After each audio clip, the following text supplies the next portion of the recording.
اعوذ باللہ من الشیطان الرجیم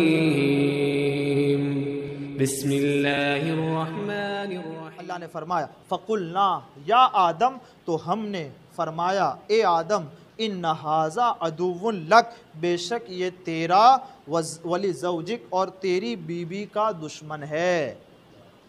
پہلے بات کلیئر کر دی، سجدہ نہ کیا تو دشمنی ظاہر ہو گئی۔ اللہ نے فرما دیا اے آدم، تیرا اور تیری بیوی دونوں کا یہ دشمن ہے، فَلَا يُخْرِجَنَّكُمَا مِنَ الْجَنَّةِ فَتَشْقَى، تو ایسا نہ ہو کہ وہ تم دونوں کو جنت سے نکال دے۔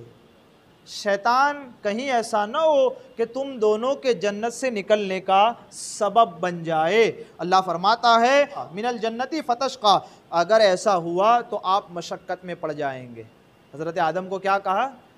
آپ مشقت تکلیف میں پڑ جائیں گے، آسان لفظ۔ ان لک اللہ تجوع فیہا ولا تعرا، بے شک تیرے لیے اس جنت میں یہ ہے کہ نہ تو کبھی بھوکا ہوگا نہ کبھی ننگا ہوگا۔ سبحان اللہ، جنت کی نعمت میں رہے گا۔ وَأَنَّكَ لَا تَظْمَعُ فِيهَا وَلَا تَضْحَىٰ، اور یہ کہ نہ تجھے اس میں پیاس لگے گی نہ کبھی دھوپ لگے گی۔ یہ ساری چیزیں جنت کی نعمتیں آپ کو عطا کر دی جائے، لیکن یاد رکھنا کہیں ایسا نہ ہو کہ وہ تم دونوں کو بہکانے کا سبب بنے۔ اگر وہ سبب بن گیا تو پھر کیا ہوگا؟ کہ اس جنت سے آپ کو زمین پر آنا پڑے گا۔ اب وہاں نعمتیں بن مانگے ملتی تھی، وہاں نعمتیں جو چاہتے تھے وہ ملتی تھی، وہاں نعمتیں جو پہننا چاہتے تھے وہ مل جاتی تھی، لیکن جب زمین پر آؤ گے کہ کھیتی کرنی پڑے گی، بیج ڈالنا پڑے گا، محنت کرنی پڑے گی، مشقت کرنی پڑے گی، بھوک لگی ہے تو برداشت کرنا پڑے گا، پہننا ہے تو برداشت کرنا پڑے گا، بارش آئے گی تو برداشت کرنا پڑے گا، دھوپ لگے گی تو برداشت کرنا پڑے گا، یہ ساری چیزیں ہو جائے گی۔ پھر ابھی آرام اور اطمینان کے ساتھ آپ رہ رہے ہیں، وہی زندگی آپ گزارتے رہیے، لیکن ایسا نہ ہو کہ یہ تم دونوں کے نکالنے کا سبب بن جائے۔ اس سے ایک بات اور پتہ چلی، ہم کو کیا کرنا ہے؟ کہ آدم کی اولاد ہیں تو جو آدم نے کیا اس پر عمل کرنا ہے۔ کہیں شیطان نے جو کیا اس پر عمل کر گئے تو ہمیشہ کی نعمتیں چھن جائے گی اور ہمیشہ جہنم میں چلے جائیں گے۔ شیطان کہاں جائے گا؟ جہنم میں۔ حضرت آدم کہاں جائیں گے؟ کہ جنت میں۔ تو حضرت آدم کی اولاد تو ہیں، سب ہیں۔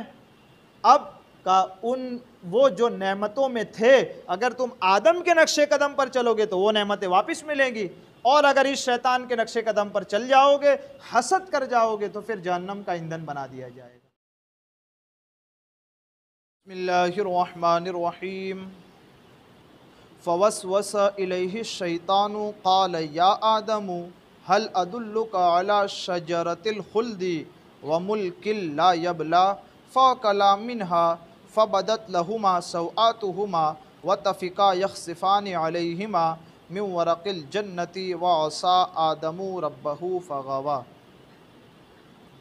تو گزشتہ کل جس بات کو ہم نے اور آپ نے سماعت کیا کہ ملائکہ کو حکم ہوا سجدہ کرو حضرت آدم کو، سارے ملائکہ نے سجدہ کیا، شیطان نے سجدہ نہ کیا۔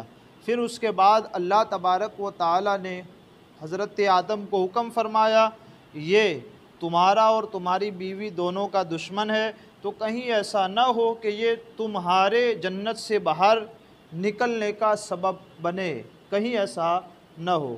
یہاں تم رہو، جو چاہو کھاؤ پیو، جو جس چیز کی آپ تمنا کریں گے وہ چیز عطا کر دی جائے گی، ٹھیک ہے؟ یہ سارا معاملہ ہوا اور یہ معاملہ چلتا رہا۔ پھر فوسوس الیہ الشیطان، اب شیطان نے اسے وسوسہ دیا، اب وہ والا مسئلہ بنے گا۔ فوسوس الیہ الشیطان، تو شیطان نے اسے وسوسہ دیا۔ اب حضرت آدم کے پاس آ کر کہتا ہے قال یا آدم، اے آدم هل ادلک علی شجرۃ الخلد وملک لا یبلی، کیا میں تمہیں بتانا دوں ہمیشہ جینے کا پیڑ، کبھی مرے ہی نہ، اس درخت سے جو تم کھا لو تو کبھی موت ہی نہ آئے گی، تو کیا میں تمہیں بتا دوں ہمیشہ جینے کا پیڑ، اور دوسرا وَمُلْكٍ لَا يَبْلَىٰ، اور وہ بادشاہی کہ کبھی پرانی ہی نہ ہو، ہر وقت بادشاہی رہو اور ہر وقت جیتے ہی رہو۔ بھئی ویسے بھی جنت میں مرتا کون ہے؟ اور جنت میں تو ہمیشہ بادشاہی ہے۔ نہ جانے کتنا بڑا اس کا محل ہوگا جنتی کا۔ تو اب یہ بہکایا، وسوسہ ڈالا، بہکانا سے مطلب وسوسہ ڈالا کہ کیا میں بتا نہ دوں آپ کو وہ والا درخت کہ جس سے اگر آپ کھائیں تو ہمیشہ جئیں، جس سے آپ کھائیں تو ہمیشہ بادشاہی رہے۔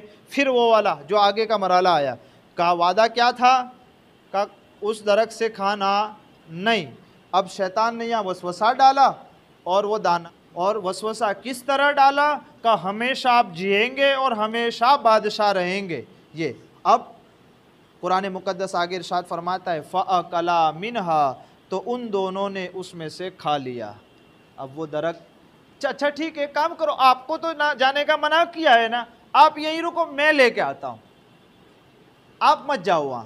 ایک یہ والا طریقہ کہ تم کو وہاں جانے سے منع کیا ہے تو کون آپ کو کہتا ہے کہ اس درخت کے پاس جاؤ، آپ یہیں بیٹھو، میں وہاں سے لے کے آتا ہوں، پھر کھا لینا۔ فَأَكَلَا مِنْهَا، تو ان دونوں نے، حضرت آدم نے اور حضرت حوا نے اس درخت سے کھایا۔ فَبَدَتْ لَهُمَا سَوْآتُهُمَا، تو اب ان پر ان کی شرم کی چیزیں ظاہر ہو گئی، یعنی جنتی جو لباس تھا وہ آٹومیٹک اتر گیا، اب جو جسم کی چھپانے کی چیزیں تھیں وہ بھی ظاہر ہو گئی۔ اب جسم کی چھپانے کی چیزیں ظاہر ہو گئی، اس کو عام لفظ میں ستر کھل گیا، تو کوئی چیز تو ہوگی جس سے وہ اپنے آپ کو چھپائیں گے۔ قرآن فرماتا ہے وَاتَّفِقَا يَخْصِفَانِ عَلَيْهِمَا مِنْ وَرَقِ الْجَنَّةِ، اور جنت کے پتے اپنے جسم کو ڈھانپا، وہ کس سے، کہ جنت کے پتوں سے اللہ تبارک و تعالیٰ کی طرف سے ان کے دل میں وہ بات ڈال دی گئی کہ اب ستر تو ظاہر ہو گیا ہے تو اب کیا کریں، کہ جنت کے جو پتے ہیں آپ اس سے اپنے جسم کو چھپا لو۔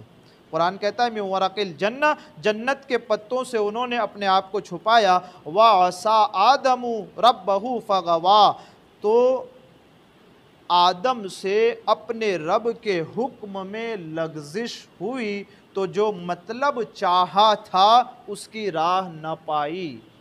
مطلب کیا چاہا تھا، ہمیشہ شیطان نے وسوسہ کس بات کا ڈالا تھا، کہ وہ ہمیشہ رہیں گے اور ہمیشہ بادشاہی رہے گی، تو یہ مطلب تھا نا کھانا کھلانے کا، دانا کھانے کا، یہ مطلب تھا کہ اب جب کھا لیا تو سارے جسم کے کپڑے جو جنت کے تھے وہ اتر گئے، اب جنت کے پتوں سے جسم چھپایا، اب جو مطلوب شے تھی، چاہ کیا رہے تھے، کہ ہمیشہ کی زندگی اور ہمیشہ کی بادشاہت، کہ اب وہ نہ ملی، اب حضرت آدم کو حضرت حوا کے ساتھ زمین پر اتار دیا گیا۔ یہ چیز قرآن مقدس نے اس کو بیان فرمایا۔ ثم اجتباہ ربہ فتاب علیہ وہدا، پھر اسے اس کے رب نے چن لیا تو اس پر اپنی رحمت سے رجوع فرمائی اور اپنے قرب خاص کی راہ دکھائی۔ سبحان اللہ۔ میرے کہنے اور آپ کے سننے میں آمدن سہون کوئی خطا ہوئی ہو، اللہ عز و جل اپنے حبیب کے صدقے اسے معاف فرمائے، علم و عمل کی توفیق عطا فرمائے۔ استغفر اللہ ربی من کل ذنب واتوب الیہ۔